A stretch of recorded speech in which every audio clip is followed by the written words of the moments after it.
Y bien, como sabemos, pues la Corte Suprema declaró fundada la demanda de acción popular presentada por los trabajadores de la industria pesquera, específicamente el numeral 2.2 del artículo 2 del Decreto Supremo 005, que establece: la zona comprendida por encima de las 5 hasta las 10 millas marinas se encuentran reservadas preferentemente para el consumo humano directo, siendo exclusivo para la realización de actividades pesqueras de menor escala, conforme a lo descrito a la definición contenida en el numeral 6. Eso es lo que se declara inconstitucional, o sea que esa franja entre las millas 5 y 10 prácticamente desaparece, donde no podía pescar la pesca industrial y quedaba reservada para la llamada pesca de menor escala, que son las embarcaciones que tienen entre 10 y 32,5 toneladas o metros cúbicos, en fin. Bueno, estamos ahora con Elena Conterno, que es presidenta de la Asociación Nacional de Pesquería, Patricia Marluf, ex viceministra de Pesquería, y, en fin, una persona muy conocedora de todo este tema, y Carlos Paredes, economista, pero que ha investigado y justamente todo este asunto vinculado a la pesca, y acaba de publicar, a falta de dos libros sobre este tema: Contra la corriente, la anchoveta peruana y los retos para su sostenibilidad, y que es un análisis normativo y económico, y Atrapados en la red, la reforma y el futuro de la pesca en el Perú. Bueno, buenas noches, ¿cómo están? ¿Cómo les va? ¿Qué tal? ¿Qué tal? Un gusto.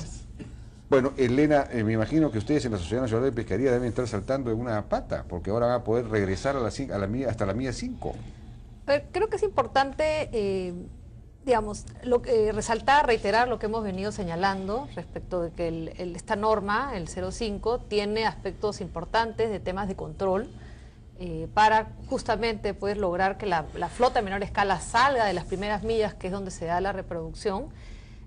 Control satelital, porque si tú quieres sacarla tienes que tener cómo ver dónde están pescando, el control de desembarque para ver que realmente quien pesca la anchoveta tenga el permiso para hacerlo, ver el tema del destino para que realmente vaya al consumo humano, que es lo que todos queremos, y esos controles permanecen vigentes y más bien nosotros somos los primeros interesados y hemos venido insistiendo en que hay que darles pronta implementación. O sea que, perdón, se mantiene que la pesquería de menor escala sale fuera de las 5 millas. Claro, eso está... Pero ya no es como franja exclusiva, sino que ya, así es, de hecho, no podrían pescar dentro de las 5 millas.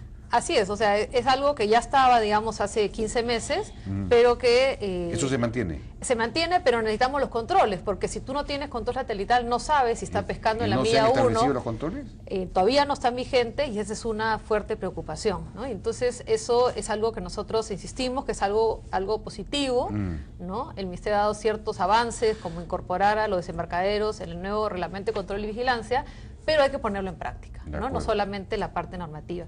Y bueno, el aspecto que nosotros nos preocupaba, este tema de sacar a la flota industrial a la milla 10, sobre todo en el caso del sur, ¿no? Porque en el caso del sur, de hecho, en el primer semestre del año hubo una caída de 85% en la pesca, digamos, por haber sacado a la flota industrial más lejos, y que lo que se ve, y hay informes al respecto, es que dadas las características del zócalo continental, la anchoveta se pega a la costa y, digamos, ello hace pues que escasee mar adentro, ¿no? Entonces, y también resaltar, ¿no? Un poco nosotros como sociedad, lo que estamos haciendo es invocar al gobierno a que conforme un grupo de trabajo para lograr la plena implementación del ordenamiento pesquero. Es lo que todos queremos, es lo que permite... ¿Para la plena implementación o para discutir la regulación? La regulación y la implementación, porque como te decía, está el tema de los controles, que si bien están hace 15 meses en la norma, pero todavía no se implementan. Entonces consideramos que es importante ver, por ejemplo, bueno, qué equipo de control satelital, cómo se va a fortalecer el mecanismo de control satelital central para monitorear las embarcaciones, todas. El tema del control del desembarque, el tema de la trazabilidad, en fin, cómo se va el tema de cerrar las plantas ilegales, porque digamos, y acá justo te he traído un conjunto de noticias sobre muchos casos de ilegalidad que lamentablemente cada semana salen noticias, pero hasta ahora no sabemos de ninguna planta que haya sido clausurada por hacer pues un trabajo ilegal, desviando la pesca que debería ir a consumo humano hacia la harina, ¿no? Entonces, esa es la pesca que realizan precisamente las embarcaciones ¿cómo le llaman? De menor escala, exactamente. De acuerdo. Patricia Magluf, ¿cuál es su opinión acerca de esta resolución de la Corte Suprema? Dicho sea de paso, la Corte Suprema fundamenta esto con un argumento de no discriminación, en buena cuenta, porque lo que dice es que en cuanto privilegia a las embarcaciones de menor escala con una zona reservada de pesca para el consumo humano directo del recurso anchoveta y anchoveta blanca comprendía esto afecta el derecho de igualdad señalado en el inciso 2 del artículo 61 de la Carta Política, al establecer diferencias injustificadas, sin sustento técnico ni jurídico, por cuanto los demandantes merecen recibir un trato igual bajo las mismas condiciones entre personas, es decir, es el principio de igualdad, de no discriminación, en buena cuenta en lo que se ha fundado la Corte Suprema, y dice que no hay sustento técnico. Por ahí quiero ir. Mira, ¿estás a favor o en contra del decreto? Esta tarde me he leído las 36 páginas de la sentencia. El principal argumento que ellos utilizan para justificar la derogación de este decreto legislativo es el hecho de que según la ley de pesca, que requiere que el ordenamiento pesquero se realice sobre la base de la evidencia científica disponible, es decir, la evidencia científica que exista, no la mejor, la disponible, y de consideraciones socioeconómicas, ¿no? Entonces, toda la argumentación que ellos dan y que revisan, que dicen que el decreto supremo no tiene un sustento técnico, que no hay expediente técnico que lo acompañe, que los expedientes previos del IMAR, que puede ser que son un poquitito pasado de años, no sustentan técnicamente en forma correcta el decreto. Si uno revisa toda la legislación pesquera, inclusive la 1084, es toda igualita. Nada tiene sustento técnico, a lo más se hace mención a un reporte de IMAR, porque muchas veces no se adjunta. Entonces, esa justificación, y es más, dicen que el decreto no es idóneo, por lo tanto no es equitativo, porque no se ajusta al artículo 9 de la Ley de Pesca. O sea, todo gira alrededor del artículo 9. ¿Y el artículo 9 qué cosa dice? Dice que el ordenamiento pesquero se hace sobre la base de la evidencia científica disponible y de factores socioeconómicos. Ahora, hay... pero por ahí va una cosa, o sea, realmente uno tiene que revisar históricamente la legislación, la normativa pesquera, y nunca se ha hecho uso de evidencia científica correcta, y de verdad, si utilizáramos un argumento de este tipo para derogar normas pesqueras, podríamos derogar un montón de cosas que no queremos derogar. Por otro lado, hay una zona exclusiva que es precisamente la zona que va entre las 0 y las 5 millas para los artesanales. Exacto. Y hasta antes para los de menor escala. Ajá. Entonces ahí hay una diferencia que tampoco tendría sustentos si es que se aplicara este razonamiento, no lo sé. No, porque eso se basa en otros las 5 millas tiene muchísimo. Eso sí se basa en argumentos técnicos. Habría que revisar la norma. No hay razones técnicas para las 5 millas. Habría que revisar la norma que la sustenta. O sea, sí hay. ¿Sí existen, por supuesto, porque todas las larvas, el desove, es más, las anchovetas, cuando hay un niño se refugian en la zona costera. Claro. Entonces, definitivamente el área costera hay que protegerla.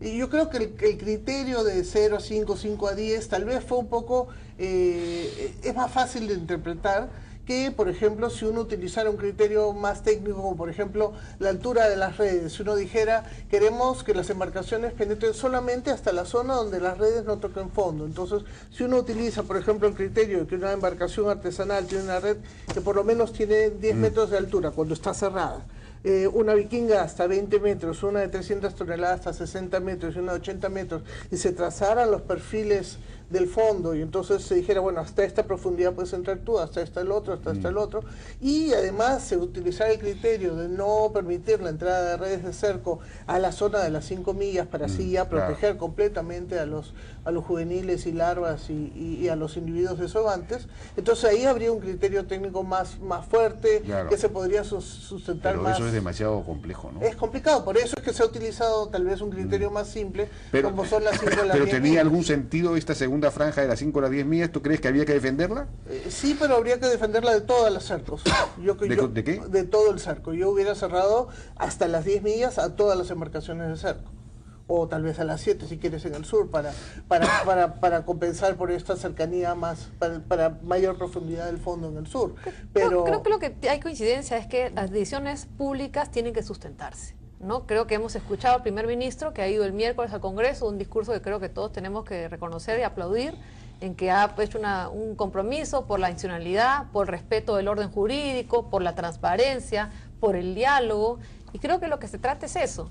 Hoy la máxima instancia del Poder Judicial ha dicho, acá esta disposición fue arbitraria, ¿no? Porque básicamente ha dicho que no tuvo el debido sustento. Entonces, lo que tenemos que caminar mirando para adelante es a que las decisiones públicas, todas, pero en particular en este sector, se tomen con el debido sustento. Ahora, perdón, yo creo que es importante insistir, o sea, estemos de acuerdo o no con la decisión, que las decisiones, que ese mismo criterio debería aplicarse entonces a todas las normas, que el sustento técnico debería ser apropiado para todas las normas. Claro, pero sí y en este caso se está apelando a una falta de sustento técnico, cuando el sustento técnico de esta norma es igualito al que tienen todas las demás. Ahora, el Ministerio ha respondido con una nota de prensa que enumera hechos. Dice que el ordenamiento pesquero, es decir, se refiere a lo que está en el 005, y sus medidas precautorias han permitido resultados evidentes como la recuperación de la biomasa de anchoveta, que se encontró en un estado crítico en el 2012 como resultado de malas prácticas de descarte de especies juveniles en alta mar y condiciones oceanográficas adversas. Sí ha respondido con todo a la Sociedad Nacional de Pesquería. Eso es lo que ha hecho. Bueno, pero tenemos que ir a una pausa y regresar. Bueno, quizás esta pregunta, en fin, para darle una oportunidad a Carlos Paredes a participar en esta discusión. Bueno, como decía, el Ministerio de Pesquería, el Ministerio de la Producción ha respondido diciendo que gracias a este ordenamiento que ha sido parcialmente derogado es que se ha recuperado la biomasa. La biomasa total se incrementó en 44% respecto del 2012, la cuota de pesca industrial subió 17%, etcétera. En este último caso, en el caso del sur, la falta... bueno, ¿tiene razón el Ministerio de Pesquería? ¿Fue por ese ordenamiento que se recuperó la biomasa? No creo, sinceramente creo que es tiene que hacer mucho más con la reducción en la cuota en la segunda temporada del 2012 que con el que la pesca industrial no pudiese estar entre las 5 y la 10. Pero creo que hay un tema importante que han mencionado las señoras, que es el tema que las normas tienen que tener un sustento científico. Y la norma que ha sido parcialmente derogada no tenía ese sustento científico. Si uno entra a la página web del Ministerio y ve el supuesto sustento científico de la 005, lo refieren a uno a 14 estudios. Eso dice acá en la nota, hay sí. 14 informes científicos del INMARPE que sustentan el decreto 005. Que van desde el año 2000 al año 2012. De esos 14, creo que 11... no mencionan nada ni de 5 ni de 10 millas, ni de 10 millas. Hay algunos que hablan hasta 30 millas, hay otros que no hablan de millas, que no tienen relación alguna entre el decreto y esto. Entonces, parece algo montado. Y si uno ve, yo estuve en una presentación en el Congreso en mayo de este año, que nos invitaron en la Comisión de Producción a discutir el decreto 005. Y estuve sentado al costado del presidente del IMARPE y lo escuché. Y él en ningún momento mencionó que el IMARPE había hecho un estudio que sirviese de sustento científico para el decreto 005. Y recalqué eso, sentado él al costado mío. Ya. Y no hubo ninguna negación de lo que yo estaba diciendo era incorrecto. Eso creo que lo tenemos. ¿Tú lo has Sí, mandado, sí, no? yo lo he mandado para a ver ustedes. si lo ponemos, ¿no? Si quieres, pero creo que me pueden creer, pero eso está colgado en YouTube. Ya. ¿Ya? Pero es interesante decir eso es importante porque esta colección de informes no tienen nada que ver, no dan sustento al 005. Y el que en el pasado no se hayan dado sustento a las normas, el que en el pasado no se hayan prepublicado normas, no quiere decir que no debamos dar sustento a las normas en el futuro ni las debamos prepublicar. Entonces, creo que esto fue un error. Podría ahora el Ministerio de la Producción fácilmente sacar otro decreto supremo y buscar a la fuerza un sustento científico y sacarle la vuelta a la regulación, a lo que acaba de hacer el decreto supremo, a lo que acaba de hacer la Corte Suprema. Creo que eso sería faltar al orden casi constitucional en el país.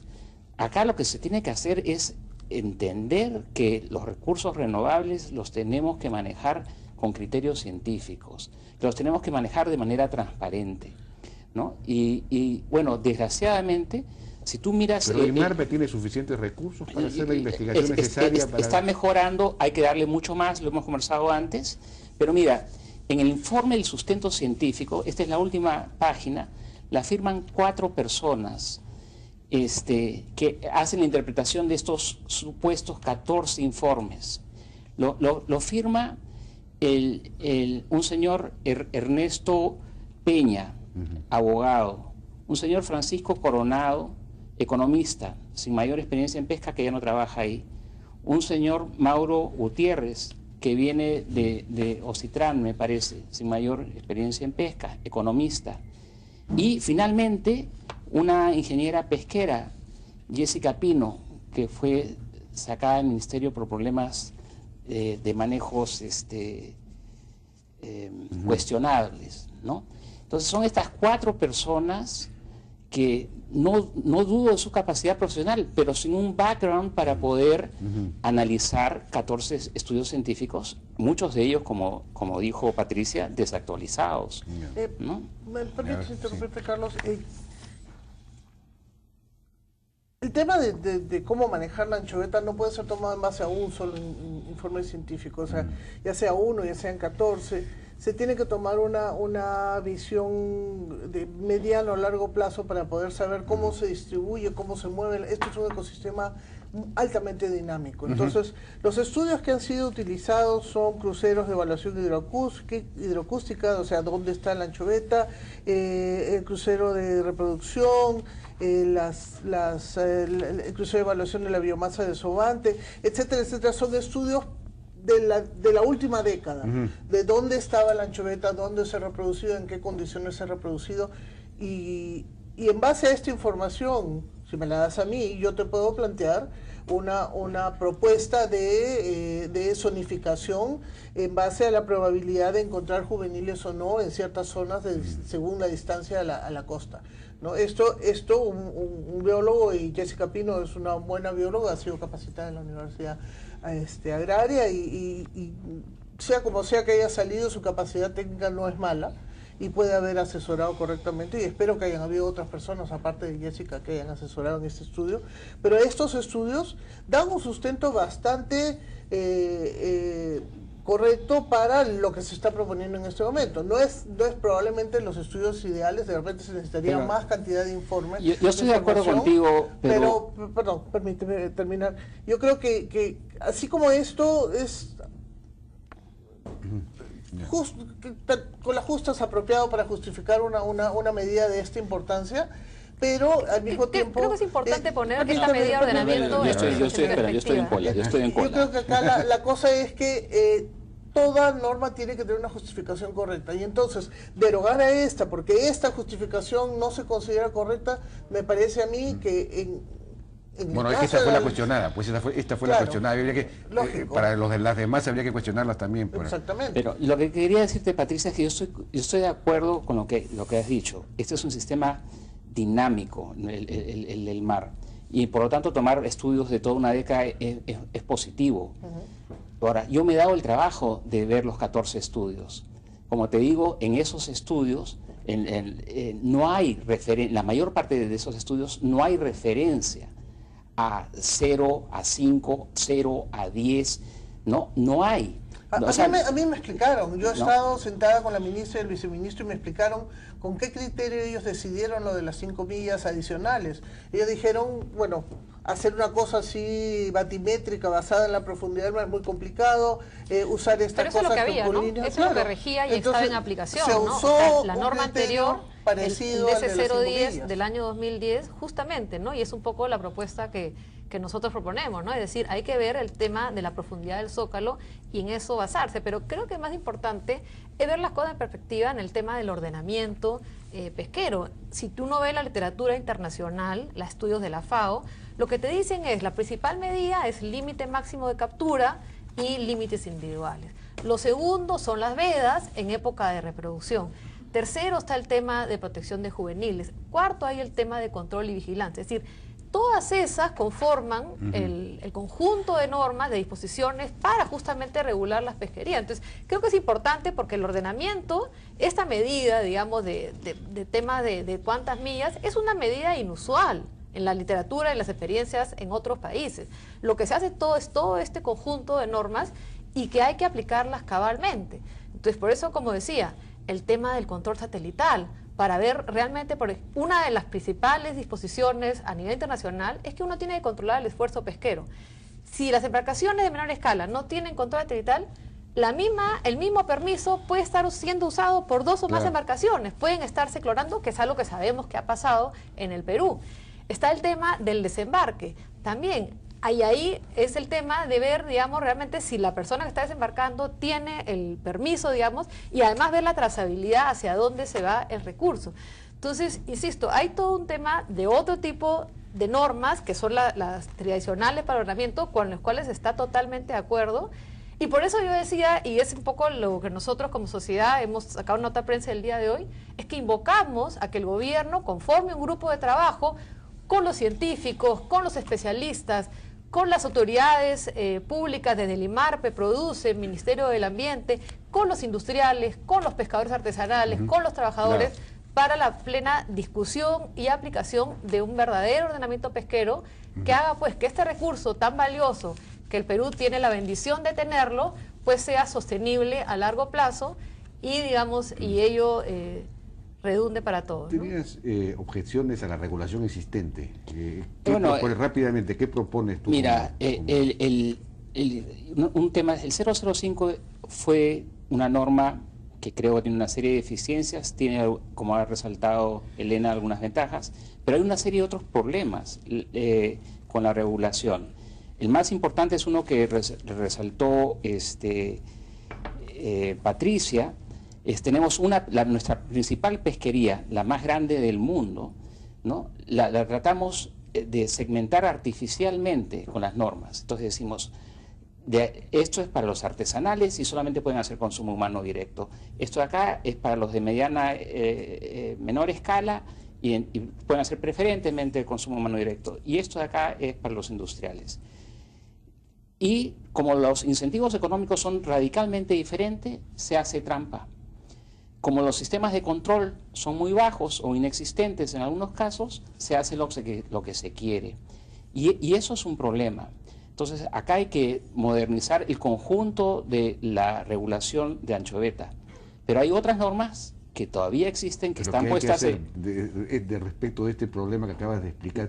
Yo creo que aquí hay que tomar el toro por las astas e ir hacia una unificación de la pesquería de anchoveta, donde tú decidas en qué zonas se pescan, con qué aparejos, que es lo que se mencionaba, ¿no es cierto? Y que el pescador decida qué es lo que quiere hacer con su pesca.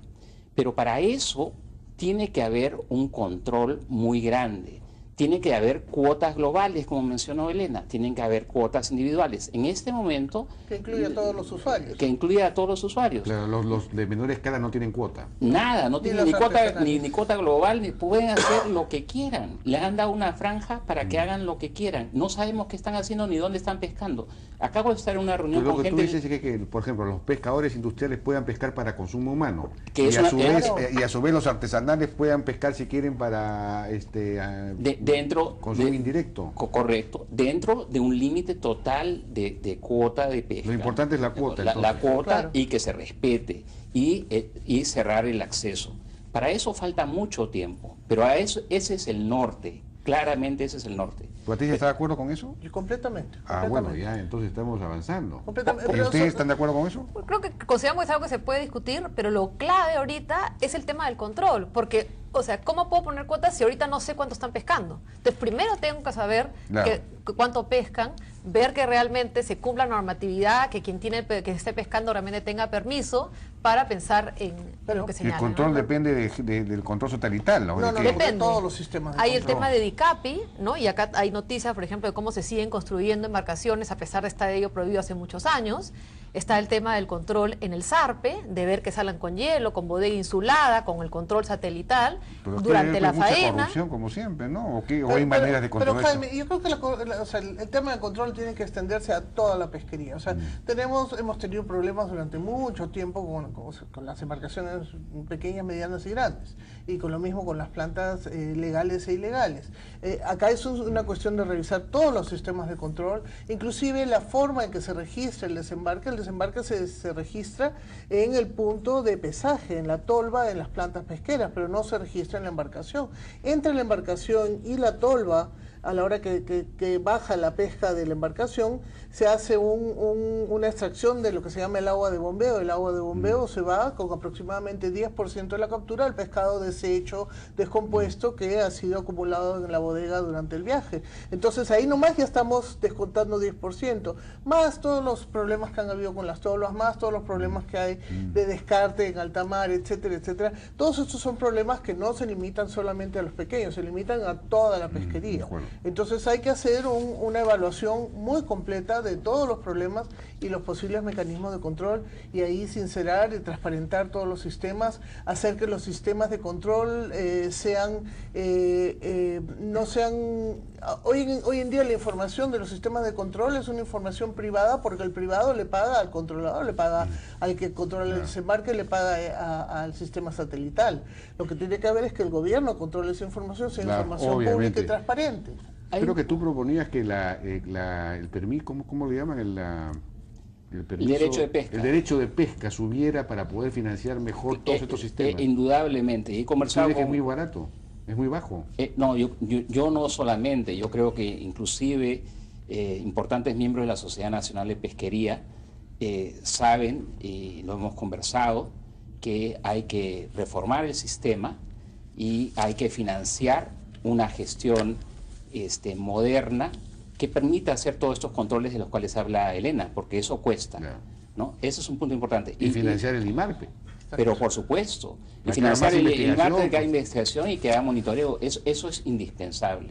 Pero hay que hacerlo... hay una tercera propuesta que es muy interesante, que si es que generar un fondo suficientemente importante y sostenible, hacer un fondo de riesgos también. Nosotros vivimos en una costa que estamos sujetos al Niño, a movimientos de la biomasa de anchoveta, se aleja, se profundiza, etcétera. Entonces, en momentos en que la pesca está escasa, este fondo entra en acción y permita compensar a los pescadores que se encuentran en problemas en épocas de riesgo. Es un fondo que se ha propuesto... que, creo que es importante, como se ha dicho, que fortalecer, digamos, la investigación al IMARPE, ¿no? Y ahí ver también y el tema de control, ¿no? Pero también se consciente, digamos, que recursos hay, ¿no? Porque lo concreto es que hoy el Produce debe estar cerrando el año con 70-80% de ejecución presupuestal. Entonces, no es un problema de recursos, hay que hacer reformas, hay que implementarlas, y sin duda, en el caso, por ejemplo, del IMARPE, que conversábamos en la antesala, hay que dotarlo pues de mayor autonomía técnica y autonomía financiera.